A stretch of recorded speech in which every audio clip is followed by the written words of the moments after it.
So now in this section we're going to take a look at the angular measurement of a sine wave. So we've already seen the RMS, we've already seen the effective, which is the RMS, and we've seen the average and the instantaneous. Again, I reiterate, those values calculated and or measured are, will be important when you start applying your measurements in your lab. Instantaneous values, always with the oscilloscope.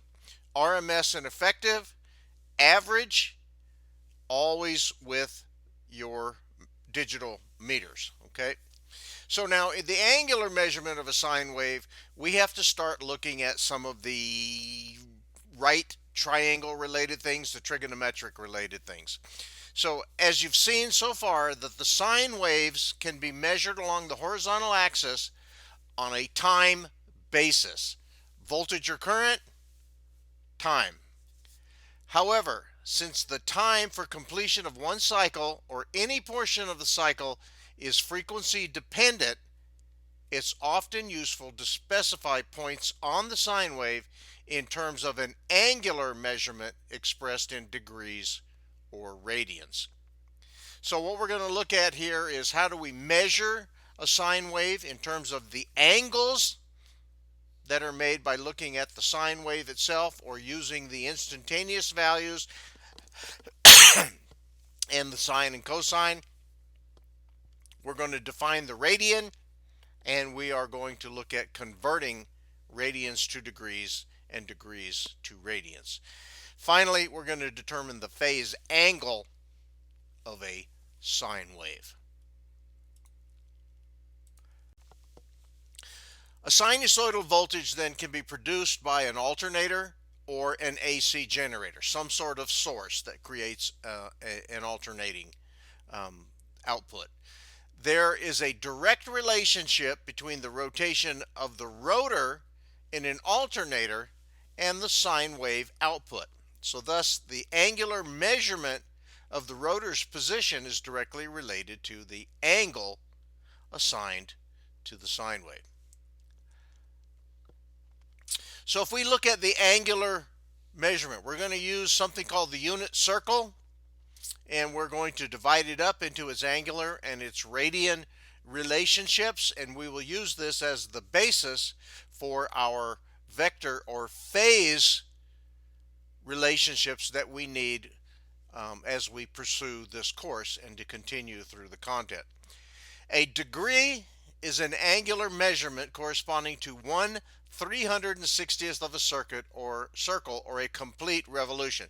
So we know as we draw a circle or we move around the circumference of a circle, we go from 0 degrees all the way around to 180 degrees and back to 360. We can also relate this in terms of pi. So we go from 0 to pi, pi to 2 pi radians. The radian then is the angular measurement along the circumference of a circle that is equal to the radius of the circle. 1 radian, abbreviated rad, R-A-D, is equivalent to 57.3 degrees. So again, I hope you got your notebook out and you're copying these relationships down so that you will understand them as you use them later throughout the course. 1 radian, 57.3 degrees. We use the Greek letter pi to represent the ratio of the circumference of any circle to its diameter, and it has a constant value of 3.1416, and it continues on infinitely. Again, as I measured before, whenever you're using your calculator, do not use the value 3.1416 blah blah blah when you are making your additions, multiplications, divisions, whatever. There is always a pi key on your calculator. Use the pi key. In this case, it's a function key on the bottom here of this Casio, but it'll be in different places, maybe on your calculator if you're using something different, to enter the value. The calculator enters the value of the infinite number. If you use 3.14, you're going to create errors. So always use the pi key. scientific calculators have a pi function so that the actual numerical value does not have to be entered. You won't see the rest of those values. They're not the repeating infinite value. So what we need to do is start looking at the relationship and getting used to this visual of what's going on between the unit circle and dividing it up into its angles and to its radians. As we said, as we move from 0 degrees to 90 degrees, halfway is 45. If we go from 0 radians to pi over 2 radians, we're at 90 degrees, or pi over 4. So you can see we're dividing these up into equal units along the circumference. So we go from 0 pi, pi over 4, pi over 2, or 1/2 pi, 3 pi over 4, or 3/4 of pi. Here's our total distance, pi. 5/4 of the distance times pi, 3/2, 1.5 times pi, 7 pi times 4, and then all the way around is 2 pi. So make sure you write down in your notebook these relationships so that you've got your conversions handy until they become rote to you. The more you use them, the more you're going to become familiar with them. Also, this 1 radian is equal to 57.3 degrees. Okay, the little chart here shows us quickly in chart form the same thing that we have seen on the unit circle. I say unit circle because we're going to say from the origin, the center, out to the circumference is 1 unit. That unit could be 1. You know, if you could naturalize or normalize this to a unit of 1, then everything else becomes a numerical multiplication of that value or distance. So we need to know how to convert from radians to degrees and back. Degrees can be converted to radians by using the relationship pi divided by 180 degrees. So pi radians divided by 180 degrees times degrees will give us radians. Whatever you're wanting to cancel out, make sure you have numerator, denominator. They will cancel out. You're left with radians. Inversely, degrees, if you're converting from radians to degrees, degrees are equal to 180 degrees in the numerator, pi radians in the denominator, times radians. They cancel out and you end up with degrees. So in the example, convert 60 degrees to radians, A. In B, convert pi over 6 radians to degrees. So you look at your relationship, which one do I choose? Well, I want radians in the numerator. So pi radians divided by 180 degrees multiplied by 60 degrees. They cancel out, numerator and denominator.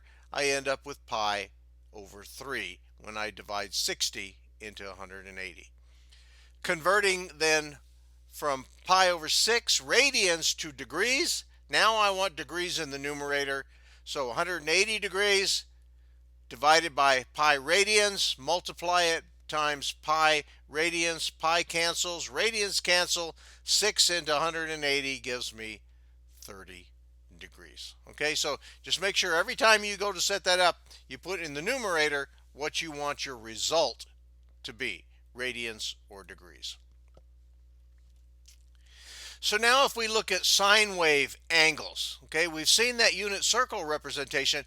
What if I take that circle and basically just take the top and bottom and spin it around so that it makes something that looks like a sine wave? This is what I would end up with. The angular measurement of a sine wave based on 360 or 2 pi radians for that complete cycle.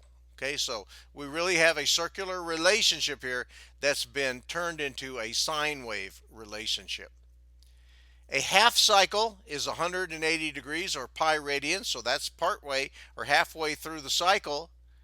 A quarter cycle is 90 degrees or pi over 2, that's 1/4 of the distance. So in here we can see angular or degrees on the left side, radians on the right side. you'll need to know how to convert quickly back and forth. Draw this out, put this in your notebook. Now we need to look at, now that we know each of these degree and radian relationships, how does that relate to something called the phase of a sine wave? Where are we at as we move through time in the angular or the radian relationship of a sine wave? The phase of a sine wave is a sine wave angular measurement that specifies the position of that sine wave relative to some reference. So from here, 0 to here is 180 degrees. So that would be a phase difference of 180 degrees. From 90 to 270, guess what? It's still 180 degrees, okay? So we need to get used to what a phase relationship that's going on a sine wave. Note that the first positive going crossing of the horizontal axis, the 0 crossing, is at 0, or 0 radians, 0 degrees. The positive peak is at 90 degrees, or pi over 2 radians. The negative going 0 crossing is at 180 degrees, or pi over 2. The negative peak is at 270 degrees, or 3 pi over 2. The cycle then is completed at 360, or 2 pi radians. When the sine wave is shifted left or right with respect to this reference, there is a phase shift. This is going to become important later in the course as we start looking at those components like capacitors and inductors that cause phase shifts when they are in a circuit. So we can see here some representations of sine waves that have been phase shifted. So we need to get used to looking at those. So the diagram illustrates phase shifts of a sine wave. Part A, the sine wave B is shifted to the right by 90 degrees. So we've just taken that sine wave, move the 0 crossing down to 90 degrees, and we are now have a shift of 90 degrees, or pi over 2, with respect to the original sine wave A. Thus there's a phase angle of 90 degrees between sine wave A and sine wave B. Again, this is going to become very important when we start making measurements using phasors with capacitors and inductors. In terms of time, the positive peak of the sine wave B occurs later than the positive peak of sine wave A because the time increases to the right along the axis. And so we can see this becomes clear that if this starts off at 0 time, at 90 degrees or some additional time later, the sine wave B is just starting out and makes a crossing on A at about 3/4 of the way through A's complete cycle. So if we look, sine wave B is shown shifted to the left by 90 degrees in this representation. So with this one we shifted to the right, now we're shifting to the left. So B is starting ahead of A. It's at maximum when A is just starting out.